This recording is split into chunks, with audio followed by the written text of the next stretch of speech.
nothing else he needed to say, right? That was the moment Academy Award winner Al Pacino announced Oppenheimer had won Best Picture last night. It was a strange kind of moment, but a moment it was. The historical epic Oppenheimer took home a total of 7 trophies, including Best Director, Best Actor, and Best Cinematography. But yesterday, attention was drawn to more than just the best movies of the year. Last year, several celebrities wore red pins to the Oscars, symbolizing their support for a ceasefire in Gaza. All right, Nigel Smith joins us to recap Oscars night. He's the senior news editor of Movies for People, and I think the hosting these events is a challenge. But Jimmy Kimmel, made a joke from a post criticizing him from President Trump in real time. He managed to end the show on time. Those are pretty good marks for a host. How do you think he did?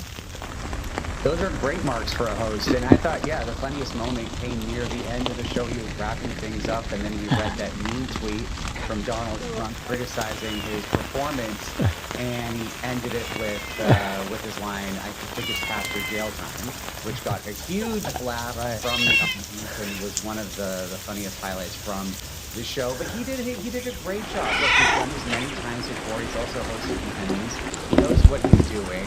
He feels very in tune with what the celebrities want from him. He doesn't go too hard after them. He doesn't really veer too much into Ricky Gervais territory. He did get a jab at Poor Things and about the nudity in the film, which got a little eye roll from Emma Stone, and he also touched on Robert Downey Jr.'s past, which got an eye roll from Robert Downey Jr. But other than that, he played it pretty safe, played it to the room, and he made the whole show run very, very smoothly, I'd say. There were a lot of speeches, as there always are. Some of them work, some of them don't. What were your favorites, if you don't mind?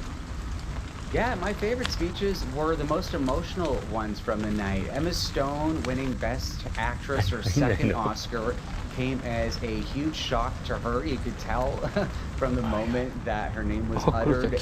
She got up onto the stage, and being Emma Stone, of course, she opened it with a joke about the back of her dress being ripped because she was dancing so hard to Ryan Gosling's I'm Just Ken performance, which was a huge hit.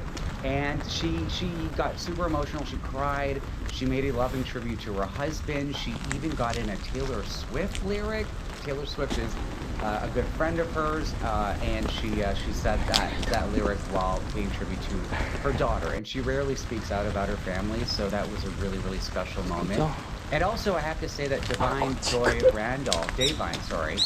she was so beautifully spoken in her Best Supporting Actress, and up until this point, she's been using cue cards to, refer back to notes during all of her award season wins, but this time she came up there with no notes and delivered such a heartfelt speech about feeling seen, and it was definitely one of the highlights of the show. And speaking of being seen, before we go to you, Errol, I love the detail we learned in the